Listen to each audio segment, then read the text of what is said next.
এইটা আগের বছরের ত্রিধারার প্যান্ডেলের দেখতে পাচ্ছ তোমরা, এটা ত্রিধারার প্যান্ডেল। এটা আমার কাছে ছিল একটা স্মৃতি হিসেবে, আমি তোমাদের সাথে একটু শেয়ার করলাম। আমার খুব ভালো লেগেছিলো ত্রিধারার প্যান্ডেল আর ত্রিধারার ঠাকুর, সেই জন্য আমি তোমাদের সাথে শেয়ার করলাম। এটা আগের বছরের।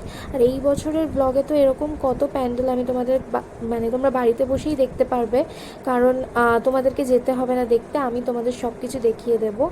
যেখানেই যাব, যেই প্যান্ডেলেই যাব, ভিডিও করে তোমাদের কাছে পৌঁছে দেব, তোমাদের কাছে তুলে ধরবো।